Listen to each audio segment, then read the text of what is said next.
Hello বন্ধুরা, দেখো আমি আবার একটা সুন্দর বেল নিয়ে বসে পড়েছি, তোমাদের সামনে চলে এসেছি আজকে। এই এত রোদ গরমের জন্য আর এই রোদের অত্যাচারে আমি থাকতে না পেরে আর বেল নিয়ে বসেছি। বেলের শরবত করে খেতেই হবে, কিচ্ছু করার নেই।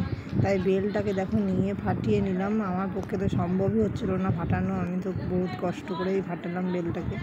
ফাটিয়ে দুটো খণ্ড ভালো করে করতে পারিনি, তাও এই যে ছাড়িয়ে মেয়েকে একটু জিজ্ঞাসা করলাম, মেয়ে তো খাবেই না। যাই হোক, বেলটাকে আমি হাতে করে সব আস্তে আস্তে ছাড়িয়ে নিচ্ছি, ছাড়িয়ে জলের মধ্যে দিচ্ছি।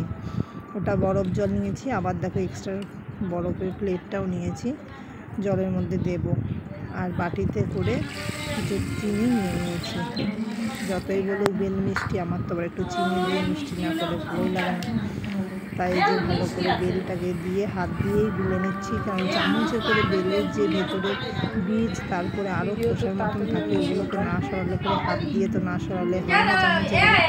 তাই আমি ভালো করে গুলে নিচ্ছি। পুরো ভিডিওটা দেখতে থাকো, আর তোমরা সবাই গরমে কেমন আছে জানাবে।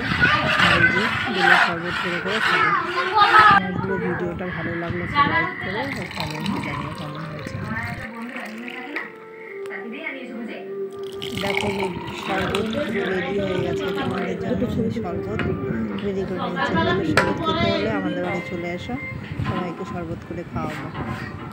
আর একটা করে দেখো আমি বরফ দিয়ে দিচ্ছি, এত গরম, বরফ ছাড়া বেলের শরবত খাওয়া যাচ্ছে না। আমার ভিডিওটা ভালো লেগে জানাবো।